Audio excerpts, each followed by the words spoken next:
Mortal Kombat 2 isn't just a sequel, it is a blood-soaked apology tour that realizes the only thing we actually want from this franchise is high-budget fanfiction and Karl Urban hitting people in the groin. It's loud, it's stupid, it's the first time since 1995 that this series actually felt like it knew which button was blocked. Boy, everyone is stupid except me. Now, I just did a review on the 2021 movie after just revisiting it before this movie. And if you want to check that out, it's in the pinned comment below. But yeah, the first movie, the 2021, felt like a prologue that never really got started. We got Cole Young, another controversy, and we didn't even get a tournament. There's some stuff that's really good in it. I like the Sub-Zero Scorpion stuff. Joe Taslim is the man, and Kano was hilarious, and then they killed him off. Now, contrast this with the sequel that I just watched last night. It's got this frantic, let's just do everything at once sort of energy, like, you know, when I was a kid dumping my entire toy box on the floor. Now, that's what I want from a Mortal Kombat movie. And yes, Kano died in the first movie, but he's back. Josh Lawson's Kano is finally back, and I'm so happy about it. I think he's essentially the glue holding the logic-defying plot together with just pure, unadulterated cynicism and sarcasm. And another complaint I had about the first movie is like the setting where everything was at. It felt like warehouse and forest, but they trade that in for like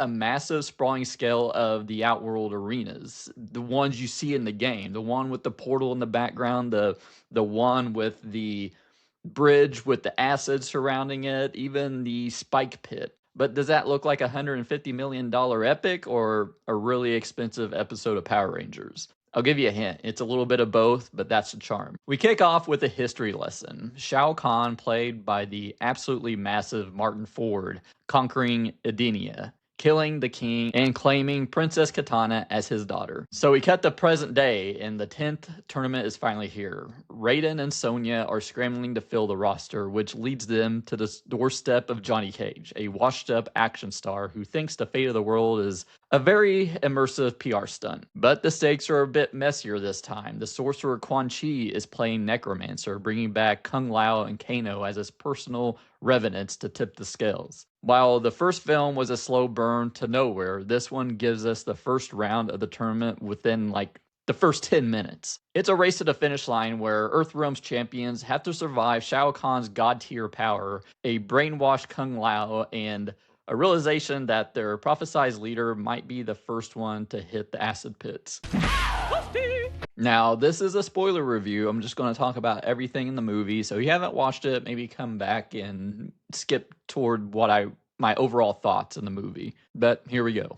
So this definitely feels like an apology tour for the first movie. Maybe it was studio interference, but the addition of Cole Young was really the thing that weighed the first movie down. It's not a character from the game. It's a guy that was just to be like an audience surrogate, and it just didn't work. He was just very plain, had a terrible power, and I just don't think he was very good in it. And he is thrown to the background, and then he gets absolutely fucking destroyed by Shao Kahn, which, to give credit, Shao Kahn had the Raiden power to him, so he was like a god. So I think they showed some respect to Cole Young and the actor too, because if he didn't have that god tier power in the movie, Cole Young would have beat him. But he did, and Shao Kahn just took that hammer and smashed his fucking head in.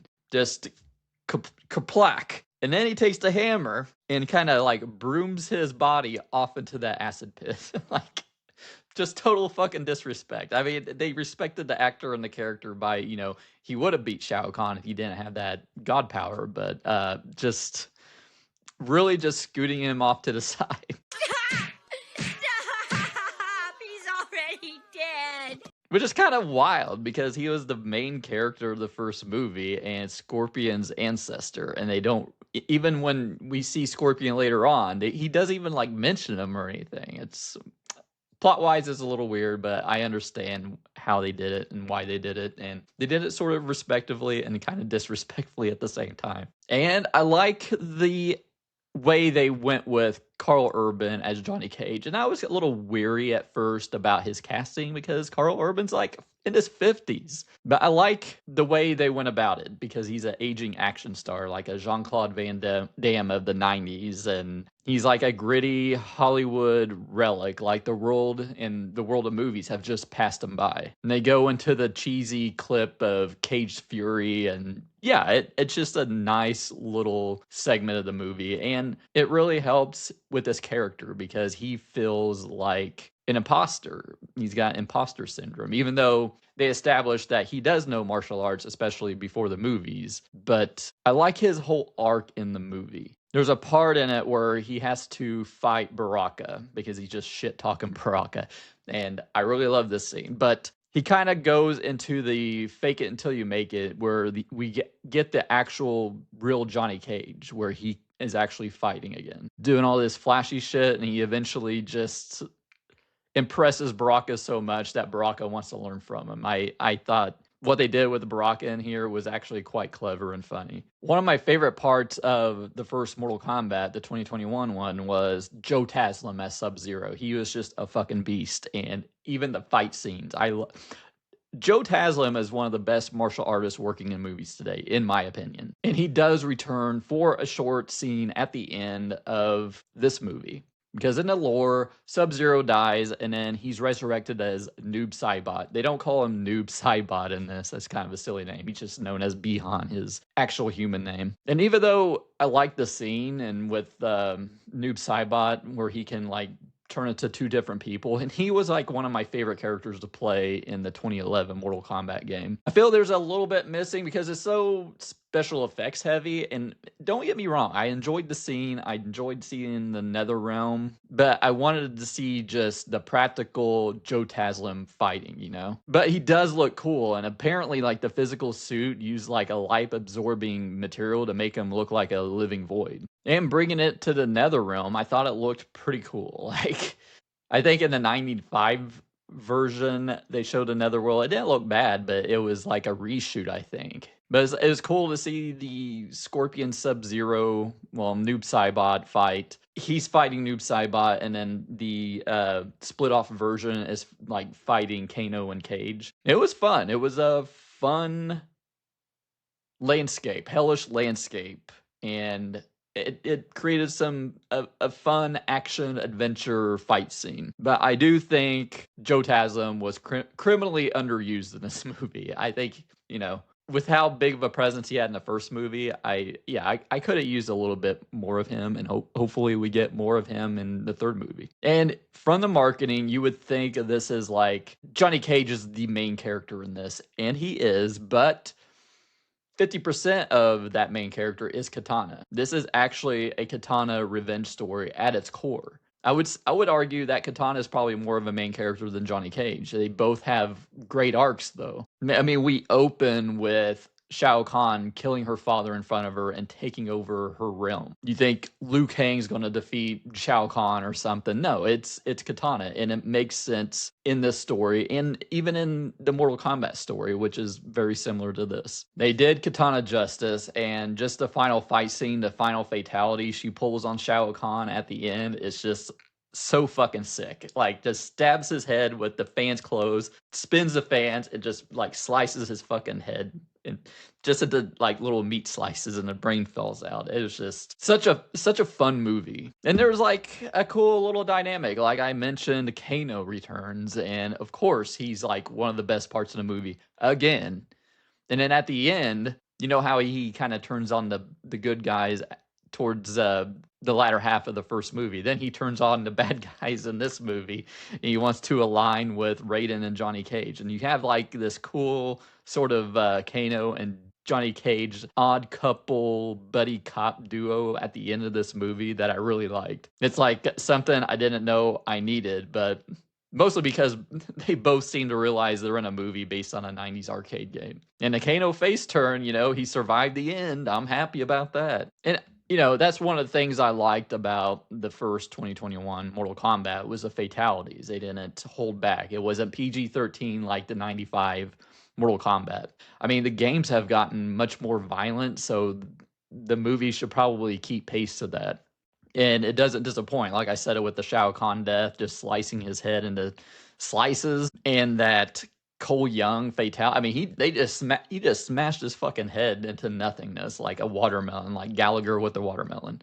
It just scooted his body into the acid. And then another one was Kung Lao. Kung Lao gets resurrected, and he's like kind of like possessed by evil, and he has a fight with Liu Kang, which these two put on a really good fight. I kind of wish it was a little bit longer though, and it's another sick fatality. Like he gets spun onto his top of his own hat, and just a sick ass fatality. They did not disappoint with the fatalities in this. I do want to see eventually someone get uppercut and then like fall into the pit of spikes. That's my request for the third movie. Now I want to talk about the ending of this, and I kind of want to talk about what I'm expecting for Mortal Kombat 3. I think it'd be fun to kind of speculate. So Shao Kahn actually mortally wounds Liu Kang, and I guess Liu Kang dies. He kind of confesses that he's not the chosen one, and Liu Kang's realization that he isn't the one is the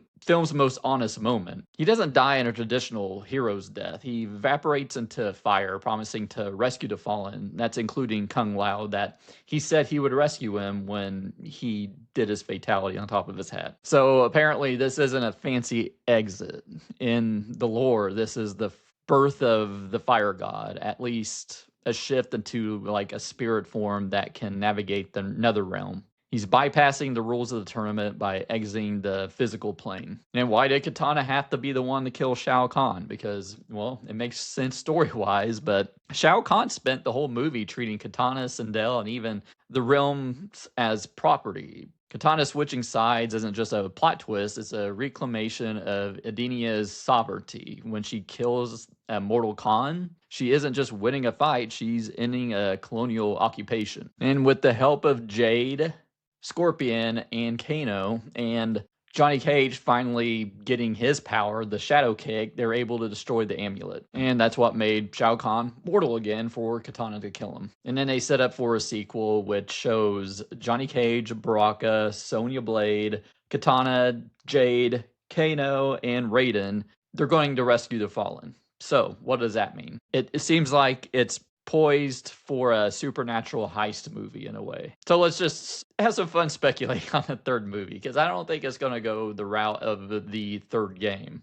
where Outworld takes over Earth or Earthrealm. So since Scorpion already calls Netherrealm home, he is the logical inside man to guide them through hell. Now this is the fun part where I guess it like the journey opens the door for Bihan, Noob, Saibot, Sub-Zero, whatever you want to call him, to face his younger brother, Kuai Long, potentially introducing a second Sub-Zero. I think it would be cool to kind of revisit the Lin Kuei, Shirai Ryu blood feud once and for all. Hopefully the brothers played by Joe Taslim.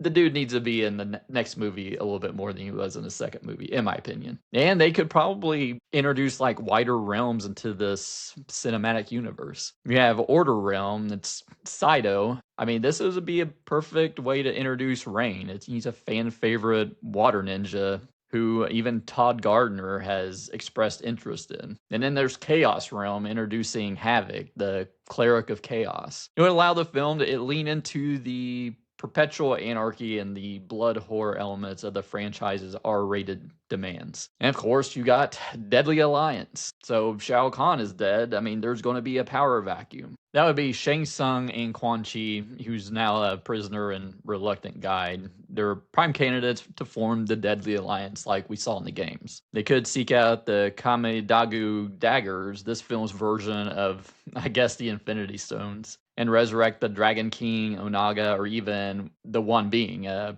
primordial force that could threaten reality itself. Now, I'm getting deep in the weeds of Mortal Kombat lore right now. And you got the new blood, the heroes on the horizon, the new people for Earthrealm. You got Stryker, that's Sonya Blade and Jax's peer. Jax is dead in this. And the Mystics, the blind swordsman Kenshi and the wind god Fujin. And some of the legacy characters, like Kung Jin and Nightwolf. And I think, some internal friction and redemption is in the cards even for the good guys. You got the hero team that's currently like a powder keg of conflicting personalities. I mean, can a reformed Kano really stay good? I don't think so. His history as Sonya suggests that they're trust issues might push him back to the Black Dragon. And in the Outworld, you still got Sindel. Sindel is still alive and remains a revenant under Quan Chi's curse.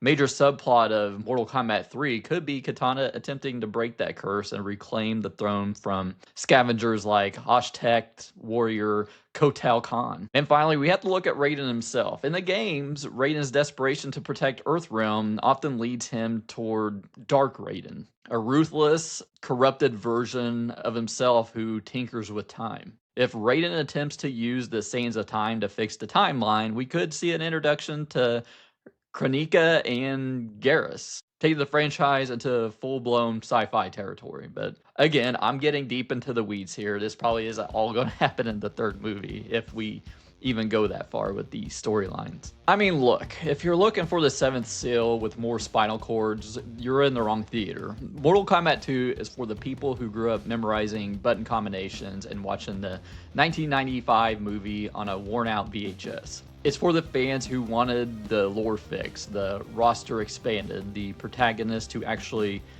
be a character from the games. It's loud, it's vibrant, and finally embraces the wacky that makes this franchise great. Simon McQuoid listened. He took the feedback, leaned into the absurdity, and let Karl Urban and Josh Lawson carry the film on their sarcastic shoulders. While the VFX can still be a bit on a television budget in wide shots, the heart and the gore is exactly where it needs to be. It's a movie that realizes death is just a temporary inconvenience and that a well-placed nut punch is the highest form of cinema. I'm giving Mortal Kombat 2 a solid 4 out of 5.